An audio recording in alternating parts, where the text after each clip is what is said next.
हजरत मूसा अलैहिस्सलाम के दिल में एक दिन ख्याल आया, ऐ मेरे रब, मैं तेरे इंसाफ को अपनी आंखों से देखना चाहता हूँ। अल्लाह ताला ने फरमाया, ऐ मूसा, कल सुबह नदी के किनारे बैठ जाना, मैं तुझे अपना अदल यानी इंसाफ दिखाऊंगा। अगले दिन हजरत मूसा अलैहिस्सलाम नील के किनारे पहुँचे और एक दरख्त के नीचे बैठ गए। थोड़ी देर में एक अमीर ताजिर आया। उसने वुजू किया, पानी पिया और सोने के सिक्कों की थैली जमीन पर रखकर कपड़े ठीक करने लगा।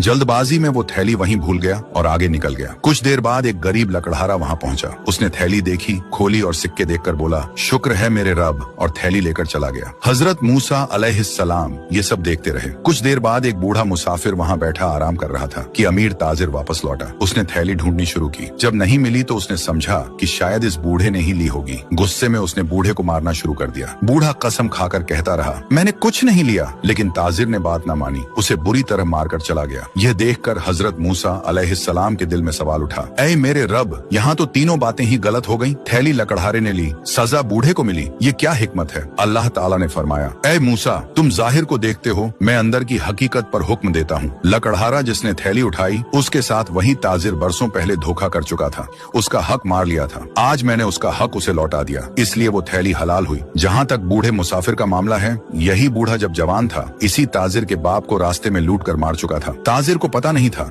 लेकिन मेरा अदल जानता था। आज उसी बूढ़े को उसके अंजाम तक पहुँचा दिया गया है और ताजिर, उसके ऊपर जो गुनाह हुआ वो भी लिख लिया गया। उसका हिसाब किताब भी उसके वक्त पर पूरा किया जाएगा। मेरी अदालत से कोई नहीं बचता। ये सुनकर हजरत मूसा अलैहिस्सलाम सजदे में गिर पड़े और बोले, ऐ अल्लाह, तू जो फैसला करता है उसमें हिकमत और इंसाफ के सिवा कुछ नहीं। इंसान की आंख बस ऊपर का मंजर देखती है, मगर तू अंदर की हकीकत पर हुक्म देता है।